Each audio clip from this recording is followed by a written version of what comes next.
Hey folks, Zach Osterman here, IU Insider Indianapolis Star. Another Friday rundown, second Friday rundown of the football season now. On the YouTube channel, we'll do three things in a minute, but a couple of housekeeping items first. A lot of questions about Cam Camper this week after he departed last week's game, last Friday's game against Indiana State with an apparent injury, possibly to the same leg that he suffered the torn ACL in. I believe it was his right leg. Camper did not come back in the second half of that game, but he still had his pads on. I noted this in talking points. He still had his pads on. Someone had just taken his helmet away, which is usually just basically a way of the training staff ensuring a player doesn't try to sneak back out onto the field. If there was serious concern about structural issues in his knee, they almost certainly would have had him on crutches or in a boot or something. Maybe not a boot if it was his knee, but if it was a serious sort of structural injury they were concerned about.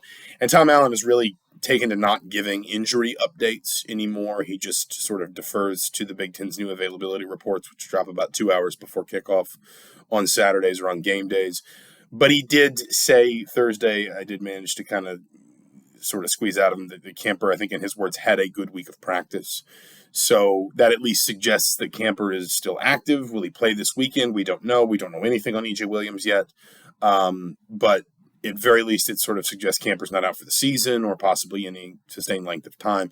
We will see. Allen has been a lot less forthcoming with injuries this year than in the past. But I thought that was kind of important, an important piece of news on Camper, or at least an important hint into his status. The other housekeeping bit is we've talked a lot about basketball recruiting lately, obviously. I think it's expected to be a pretty quiet weekend in Bloomington at one time. It had been reported that Austin Swartz would take his official visit this weekend. He decided not to take that visit and has already committed to Miami, so he's off the board. And I think Indiana's next big sort of targets, one will be Hoosier hysteria. Another will be whenever Indiana can get Boogie Fland on campus, which I still expect to happen sometime in early mid-October. And then Anner Boateng will be on campus the last weekend of November, which goes into October. I think the Sunday is October 1st. Just from a timeline perspective. I don't know if, it's not clear who maybe might come back for Hoosier hysteria or anything like that. I do think Indiana's trying to swing a fairly heavy bat as far as basically a musical act. Like last year they had G Herbo. I think it would be somebody maybe more recognizable or at least a little bit more well-known. I don't know. I don't want to sit here and sort of hint at things because I don't know a lot. But I do think that Indiana is trying for a name that would probably make some waves there and a similar setup to last year's Hoosier hysteria in terms of sort of the order of events and also, the way of the weekend is kind of supposed to be patterned. So those are the two housekeeping bits, and just three things quickly on the Louisville game that I'll be watching. Number one is pretty obvious. It's Taven Jackson, his first start as the out-and-out starter. Probably fair to say in terms of games he started, obviously the more difficult one than Indiana State. One that is really going to be in the spotlight. It's noon Saturday. It's Louisville. It's Jeff Brom, who's obviously got history with Indiana from his time at Purdue. It's also a place Taven Jackson knows well. He's played, I think, 3 games at Lucas Oil Stadium, including a couple of state championship game wins there as the starting quarterback at Center Grove. He talked about, his familiarity, there we go, with the building. And I talked to his dad, Ray, about how important, and how special kind of the memories Taven has made in that building and that stadium in particular are to him and to the family. How does he handle that? How does he handle the lights? How does he handle, a Louisville opponent or a Louisville defense? It's kind of hard to peg. They gave up, I think, 6 points across 7 of the 8 quarters they've played this season and 28 points in the only other quarter they've played. Of course, one of those games was against an FCS opponent, Murray State, but they were very hot and cold at times against Georgia Tech. Can Jackson open some things up for Indiana? Does he rise to the moment?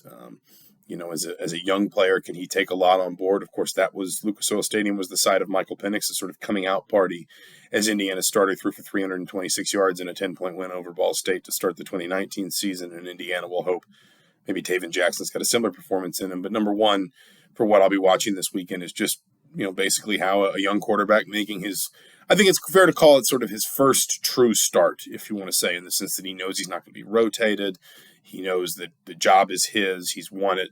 He's out and out. Everyone understands he's QB1. How does he handle everything that comes with that in an admittedly, pretty sort of high stakes environment for Indiana? It's an important game. Number two, concurrent to Jackson, but basically just what do we see? What offense do we see Indiana run? They ran two starkly different offenses, much more run heavy against Ohio State, a lot more balanced. I think 41 rushes, 37 passes, something like that against Indiana State, but also just more generally against Ohio State. There was a ton of triple option stuff, drives that, even if they didn't go many plays, even only 5 or 6 plays, would take a lot of time off the clock with the new clock rules. And it was clear that Indiana wanted to try and shorten that game, wanted to keep Ohio State's defense on the field for as long as it could. Never really was able to open up maybe the explosive plays out of that option system, but clearly that was more than just sort of a token gesture. Indiana was ready to run that as its base offense for an entire game against a good Big Ten opponent. So that's not just sort of that's not a junk thing. That wasn't a fluke. Indiana worked very hard to get good enough to feel confident doing that for 60 minutes against Ohio State. On the other hand, we saw something much more resembling the offense Indiana would have run last season, maybe not quite so heavy, a little bit more run-pass balance, but we saw very little option against Indiana State, very little option, and certainly true option in terms of not just maybe run-pass reads, but the sort of, defined triple option of having a fullback dive, a quarterback option, and then a pitch man.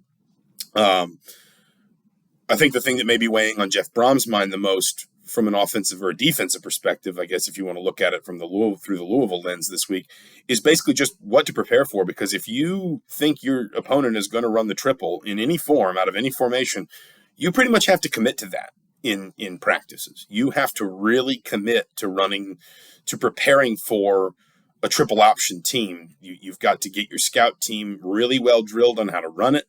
And then you have got to just go rep after rep after rep with your defense, because the triple is built to basically just wear you down and get you to a place where eventually you start making mental mistakes and slip-ups lead to big chunk plays, and suddenly the other team is, got not just a lead, but is really in control of the clock, and you feel like your offense is playing way behind the scoreboard because you have to score really fast because you're going to go long stretches without getting the ball back, and it can lead to kind of just panicking, and then that means further mistakes, etc. If you're going to prepare for a team that runs the triple, you've really got to sell out on that. But Indiana could very well come out and not run a ton of that against Louisville. They could come out and run something a little bit more sort of conventional within Walt Bell's air raid offense. And so I think it'll be interesting to see, A, what Indiana does offensively, and B, does it look like what Louisville has prepared for? Or does Louisville look like maybe it got caught on the hop preparing for something that Indiana, that Indiana wound up not showing very much of on Saturday? Third thing I will be watching is Indiana's defense against explosive plays. Indiana is one of the best teams in the country, albeit in a small sample size, but they have played Ohio State already this year, so it's not like they've been feasting on totally empty calories. Indiana is one of the best teams in the country at limiting explosive plays. They're in the top 10, top 15, top 20 when you look at, what CFBstats.com refers to as long scrimmage plays of 10 plus, 20 plus, 30 plus, 40 plus yards. Indiana has done a really, really good job of not allowing explosive plays, even against Ohio State. Louisville is one of the best teams in the country in creating explosives, and that's not surprising. Jeff Brom's offenses have always been really good at that, have always been good at bringing speed into the game, identifying guys who needed the ball, and not just getting them the ball, but getting them the ball in the areas that they're most dangerous. Rondale Moore at Purdue is easily sort of the best example of that in recent memory, but you look back to his Western Kentucky teams, you think about some other players he had at Purdue, some running backs, obviously David Bell, even the way he used his tight ends at times.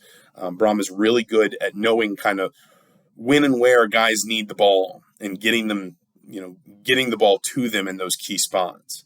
Jawar Jordan is probably the poster child for that. He has 4 scrimmage plays of 30 plus yards this season. That leads college football, or maybe just the ACC. Forgive me. I think that's just the ACC. Point is, that's still a large number, especially across just 2 games. And Louisville itself, nationally, is in the top 30 or better in plays of 10, 20, 30, and 40 plus yards this season. So Louisville is an offense that has feasted on explosive plays and has been at its best when it has been tearing off yards in chunks. Indiana, with certainly a really solid linebacking core, a remade defensive line that looks really impressive, and a secondary that has probably come along faster than a lot of us expected it to, has been among the nation's leaders, again, through the early part of the season, of course, in stopping explosive plays and in controlling explosive plays and not allowing teams to just sort of tear off big gains at a punch. And it's going to be interesting to see whether Indiana can continue to limit that, because if it can't, then it's very easy to see Louisville winning this game, maybe even covering that spread that's been somewhere around 9 or 10 points. If it can, then I think that bodes well, because number one, I think that probably means Indiana's defensive line is winning the line of scrimmage battle against Louisville's run game. Number two, I think it means Indiana's pressuring the quarterback a little bit. And number three, therefore, I think it means Indiana's probably forcing some mistakes that it can take advantage of. To me, alongside the play of a young quarterback, which kind of goes without saying, Indiana's ability to limit or explosive plays or not limit them may be what winds up deciding this game in my eyes. And so that's kind of my third key I'll be watching this weekend, and maybe the one, it might be fair to say, the one that I'll be watching most closely. Kickoff is at noon Saturday, Lucas Oil Stadium. Some of you will probably be there, others watching on TV. We will, of course, be there. I'll be in the press box. Greg Doyle will be in the press box. Mike Neislick will be in the press box. Zion Brown will have the call for WIOX. So if you want to listen to it on the radio, go find Zion. But between now and post-game, when we'll have all kinds of coverage of that game, going through it and certainly coming out of it. For the Indianapolis Star, I'm Zach Osterman. Remember to like and subscribe the videos in the channel, and we will keep doing these for you. We'll talk to you soon.